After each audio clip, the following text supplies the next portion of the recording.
예, 처음부터 예수님은 자신이 이 땅을 떠나실 날을 예언하셨습니다. 상세하게는 요한복음 12장에 인자가 들려야 하리라는 말씀으로 때가 되면 그 주님의 사역을 제자들에게 맡기시기로 예고하신 것인데요. 부활성천으로 말미암아 예수님께서 이 땅을 떠나신 후에 예수 그리스도는 우리의 머리 역할로 물러나셔서 새로운 몸인 교회를 창조하셨습니다. 이 몸은 온 신자들로 구성됩니다. 그래서 예수님은 요한복음 17장 18절에서 아버지께 이렇게 보고합니다.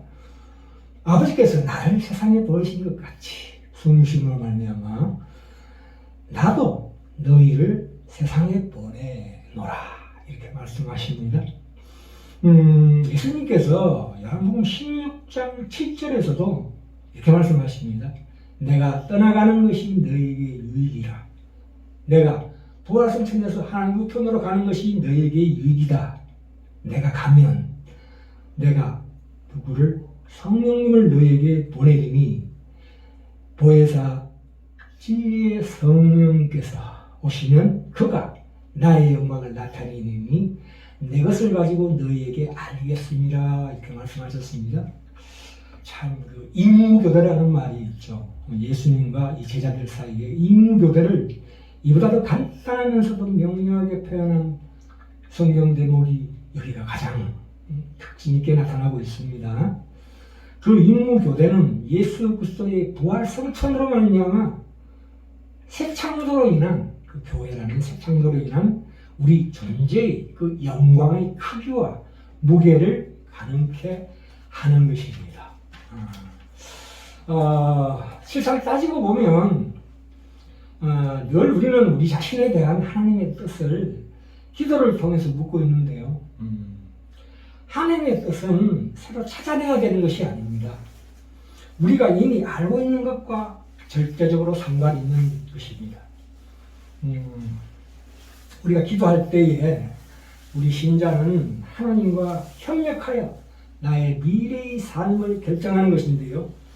하나님과 협력한다는 것은 언제 확인합니까? 그것은 우리가 살아온 그 길을 되돌아볼 때 지나온 인생을 회고함으로써만 볼 수 있습니다. 어떤 신자에게나 그런 길을 하나님께서 허락하십니다.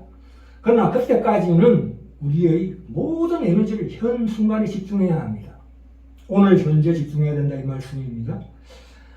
우리가 무엇보다도 먼저 최종 순위로 하나님을 먼저 구한다면 우리가 그게 참된 자유로 가는 길입니다. 구체적으로 우리가 이제 내 앞에 놓인 것에서 어떤 것을 선택하든 상관없이 우리는 언제나 하나님의 뜻을 행하고 있는 것이라는 것입니다. 우리가 어느 길을 선택하든지 상관없이 우리는 언제나 하나님의 뜻을 행하고 있는 것이 된다 이 뜻입니다. 내 결정이 곧 하나님의 뜻이 됨을 알기에 내가 안심을 누릴 수 있습니다. 주 안에서 지금 이미 알고 있는 하나님의 뜻을 행함으로써 그 계획을 알게 됩니다. 그렇게 나의 인생길이 희미하게나마 이제 그 모습을 드러냅니다. 그런데 그게 뚜렷하게 드러내기까지는 시간이 좀 걸립니다. 신앙의 경륜이 필요하다. 하나님께서는 서서히 천천히 우리의 인생의 진정한 진리의 모습을 우리 삶 속에서 펼쳐나가시기 때문입니다. 우리가 미래에 대해서 어떤 길을 선택해도 그것이 우리 삶에 대한 하나님의 뜻이 된다고 말씀을 드렸습니다. 하나님은 아주 그 다양한 경로와 그 융통성을 허락하시는데요. 하나님은 우리의 말하자면 결혼 상대자나 직업 등을 미리 정해두지 않으십니다. 내가 하나님의 뜻을 내 결혼 상대자나 직업 등을 찾아내야 하는 것이 아니고 알아내야 하는 것이 아닙니다. 하나님께서는 직접적으로는 우리 기도에 응답하지 않으십니다. 시종일관 거의 대부분 침묵으로 일관하십니다만 하나님께서는 특별히 우리 주변에 사람들을 보내셔서 부모나 교회 공동체 속에 여러 사람들을 보내서 어떤 영향력을 우리에게 행사하십니다. 그래서 우리가 어떤 일을 선택할 때 그 모든 것을 감안해서 스스로 하나님의 뜻을 행하기만 하면 됩니다. 뜻대로 그 무슨 길이든지 그 길을 선택하시면 됩니다. 선택은 내 자유의지에 해당되는 것입니다. 하나님 우리 자유의지를 행사하시기를 절대적으로 원하십니다. 함부로 우리를 강제로 이끌지 않으신다 이 뜻입니다. 물론 그 선택은 본인이 하고 그 결과는 고스란히 본인이 받습니다. 물론 어떨 때는 잘못된 선택으로 말미암아 긴 세월 고생할 수도 있겠지만, 그러나 얼핏 보기에 내가 실패한 것 같아 보이는 선택이라 할지라도 하나님은 결국은 역전시켜 주신다 이 뜻입니다. 우리가 세상적인 눈으로 보면 실패한 것 같이 보이는, 말하자면 성령의 인물들, 구약의 요셉이나 야곱 같은 인물의 생애를 보십시오. 어떤 한 큰 실패, 그것이 죽음이라 할지라도 예수님처럼 그 죽음, 십자가의 죽음으로 말미암아 부활 성천이 영광을 차지한 것처럼 그것이 하나님의 뜻입니다. 아무리 이 세상의 악조건의 실패가 할지라도 나의 보잘것없는 내 인생을 위대하고 명예롭게 결국 완성시키신다. 그것이 하나님께서 우리 주 예수 그리스도의 부활 성천으로 말미암아 그 하나님의 영광을 드러낸 그거와 동일한 것입니다. 정리하면 우리가 기도할 때에 하나님의 응답을 기다린다고 100일 기도나 작정 기도 이런 것들을 많이 하는데, 사실은 그것은 옳지 않은 방법입니다. 초신자 때 하는 것이고, 이제 신앙 연결이 깊어지면 내가 기도한 내용을 하나님 앞에 하나님의 뜻을 생각하는 것에 먼저 집중하게 되면 자연스럽게 그 답이 나오게 되어 있습니다. 그것이 비록 애매하고 희미하게 보일지 모르지만 내가 나의 자유의지를 통해서 반드시 결단해야 합니다. 그것이 하나님의 우리가 기도한 주 목적입니다. 하나님은 거기에 따라서 넉넉히 모든 경우의 수를 다 알고 계시기 때문에 제가 또 아까 말씀드린 것처럼 그런 상황이 펼쳐졌을 때 하나님께서는 분명히 나를 옳은 길로 인도하시려는 분명한 믿음을 가지고 내가 선택하고 실천하게 하시는 것이 더 우선된 기도의 가장 중요한 본질이라고 믿습니다. 에베소서 6장 30절에 보시면 우리는 그 몸의 지체이니라 이렇게 말씀하십니다. 32절에 그리고 이 비밀이 크도다. 내가 그리스도와 교회에 대하여 말하노라 이렇게 말씀하십니다. 여기서 6장 30절에 원문을 보면 빠진 것이 있는데요. 우리는 그 몸의 지체요 다음에 그의 살과 뼈니라 이렇게 말씀하십니다. 무슨 뜻입니까? 참으로 우리가 상상할 수 없는 어떤 신비로운 연합이 있다는 사실입니다. 그래서 에베소서 1장 22절 23절에 보시면 또 만물을 그 발 아래 복종하게 하시고 그를 만물 위에 교회의 머리로 주셨느니라. 교회는 그의 몸이니 만물 안에서 만물을 충만케 하신 자의 충만이니라. 교회는 예수님의 충만이다. 그러니까 예수님은 우리 몸된 교회 없이는 스스로 혼자 충만하지 않기로 하신 것으로 우리를 절대적으로 대접하신다. 정말로 교회를 하나님을 충만케 하실 수 있는 창조주께서 피조물인 우리로 말미암아 그 영광이 채워짐으로써만이 자신이 충만케로 하셨다는 뜻입니다. 그래서 지금 주님은 하나님 우편에서 우리를 애타게 기다리는 셈이 된다 이 뜻입니다. 우리가 자꾸 영적이다 그러면 소극적인 영성만을 추구하는데요. 그러나 고린도후서 5장 4절에 보시면 5장 4절에서 말한 바와 같이 우리는 옷 벗기를, 우리 썩은 몸을, 이 죄된 몸을 벗기를 갈망하는 것이 아니라 다시 그 위에 옷 입혀지기를 갈망하는 것이다 이렇게 말씀하고 있습니다. 지난 시간에 이어서 말씀드렸다시피 예수님의 부활 성천이라는 것은 몸이라는 그 영적인 것과 전혀 무관하게 보이는 이 몸이 그 영적인 이것과 함께 일맥상통하게 조화롭게 하는데 하나님의 뜻이 있다 이 뜻입니다.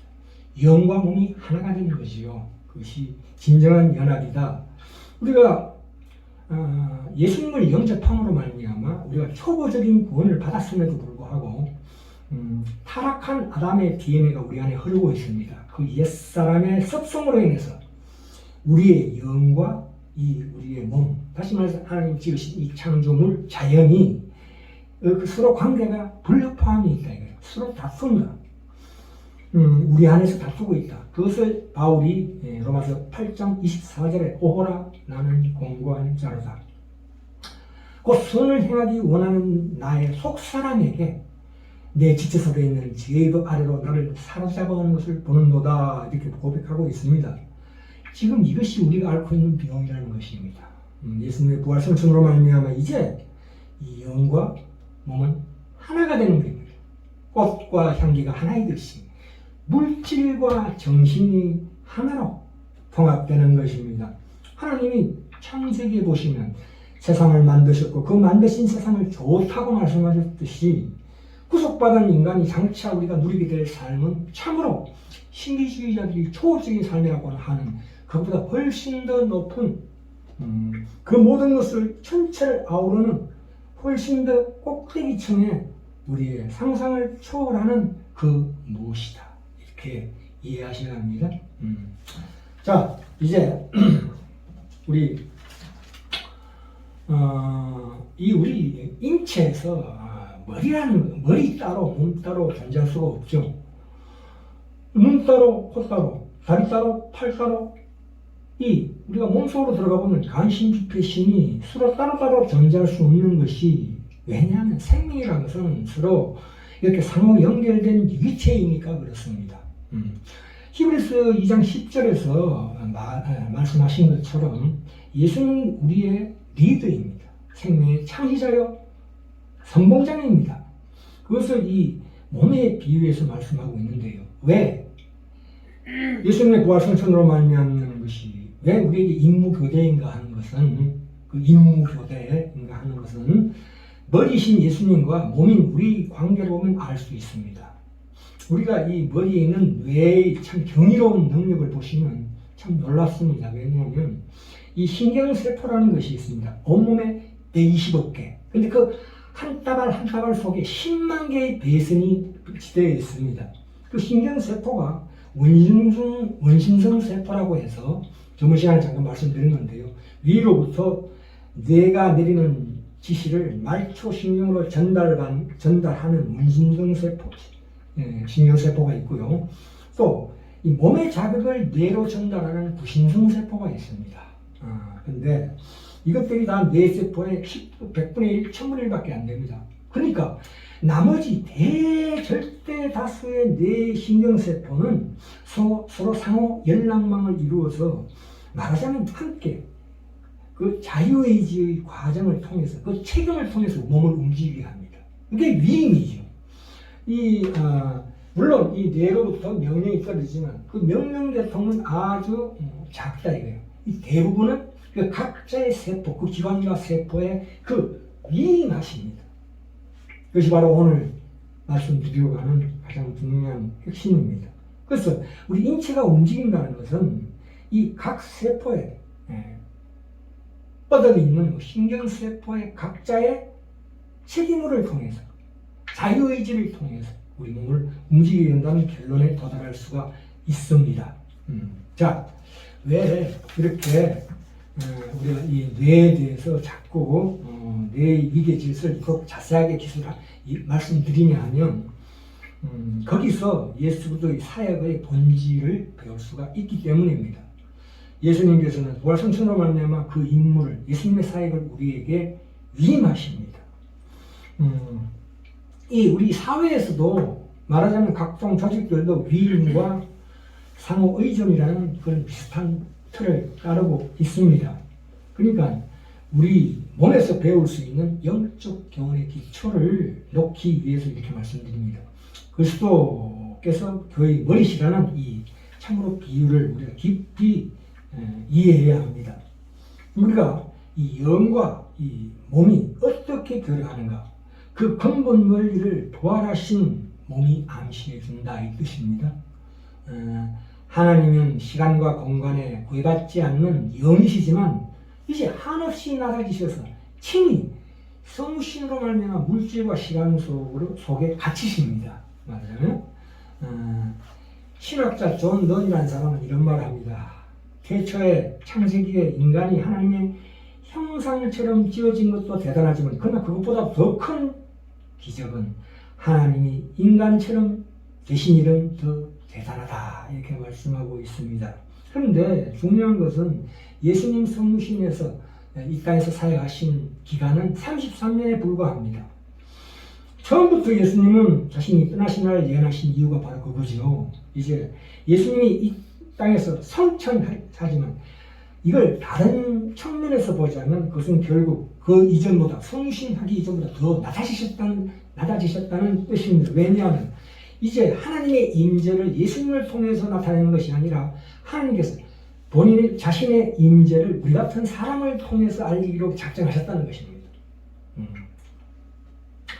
하나님께서 자신의 임재를 예수 그리스도라는 하나의 몸으로 나타내는 것이 아니고 그에 딸린 몸인 우리 많은 신자들을 통해서 나타내시기로 작정하셨다.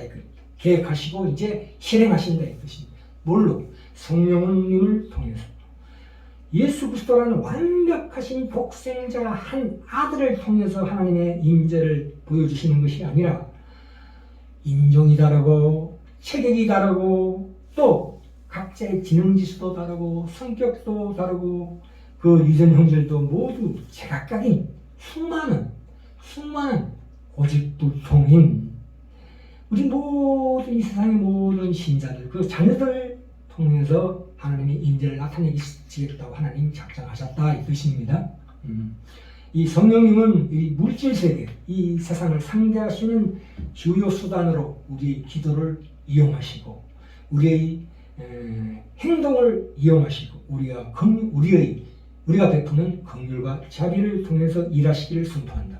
우리가 선포하는 하나님의 진리를 택하셔서 하나님의 일을 하시기로 작정하셨다 이 뜻입니다. 그러므로 오늘날 우리는 하나님의 매개체요 그리스도의 몸입니다. 사실 따지고 보면 우리 몸에는 하나님을 지각할 수 있는 기관이 없습니다. 그러나 대신에 이 몸된 교회의 지체들을 통해서 하나님을 보여줄 수 있고 볼 수 있습니다. 우리는 단체로 하나님의 형상을 드러내도록 부름받았다 이 뜻입니다.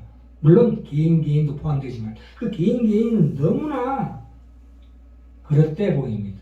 항상 일그러져 있기 때문입니다. 그러나 오케스트라에서 보는 것과 같이 각자의 그 부력포함이 모여서 놀라운 다양성이 통합이 됩니다. 그래서 아름다운 오케스트라 음악이 들려지는 것처럼 신자 공동체가 한데 어우러져서 하나님의 형상을 회복할 수 있고 또 그 영광을 나타낼 수 있다 뜻입니다. 그러니까 하나님께서는 이런 방식으로 이 세상에 개입하십니다. 우리 역사를 주도하십니다. 위에서 군림하지 않으시고 아래로부터 우리를 통해서 힘을 구사하시는 것이 진정한 하나님의 우리를 향하신 구원의 방법이요 하나님의 역사를 주도하시는 그 가장 중요한 특징입니다. 이 땅의 신자들이 이 땅의 불신자들이 또는 세상 사람들이 하나님을 존재한다면 한번 스스로 입증해 보라.